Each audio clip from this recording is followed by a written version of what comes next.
আমলারাই আমলাদের বেশি ক্ষতি করেছেন উল্লেখ করে জনপ্রশাসন সংস্কার কমিশনের প্রধান আব্দুল মুঈদ চৌধুরী বলেছেন, প্রশাসনকে রাজনীতির বাইরে রাখতে কাঠামোগত পরিবর্তনের সুপারিশ করা হবে।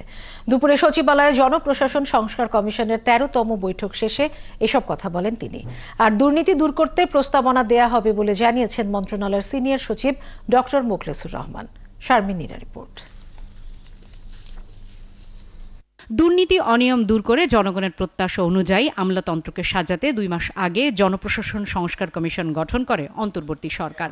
জনপ্রশাসন মন্ত্রণালয়ে 13তম বৈঠক শেষে কমিশন প্রধান জানান, সরকারি কর্মকর্তা ও কর্মচারীদের রাজনৈতিক আবহের বাইরে রাখার সুপারিশ করা হবে। কাঠামোগত পরিবর্তনের জন্য সুপারিশ করব, যাতে করে এই ধরনের আবহাওয়ার সৃষ্টি না হয়। তারপরেও থেকে যায় যে যত চেষ্টাই করি না কেন আমি, কিছু লোক থাকবে তারা চাবে।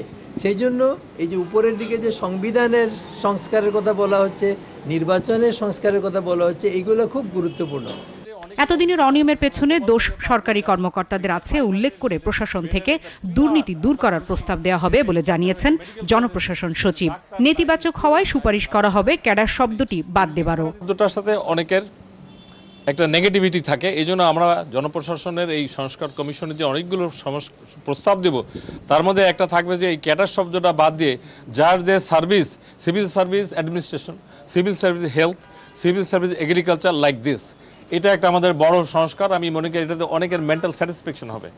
এদিকে সকালে জনপ্রশাসন সচিবের সাথে বৈঠকে পদোন্নতি, বেতন বৈষম্য দূর করা সহ 9 দফা দাবি বিবেচনার আশ্বাস দেওয়ায় 4 ডিসেম্বরের মহাসমাবেশের কর্মসূচি প্রত্যাহার করেছে সচিবালয়ের কর্মকর্তা কর্মচারী সংযুক্ত পরিষদ। শারমিন নীরা, 71, ঢাকা।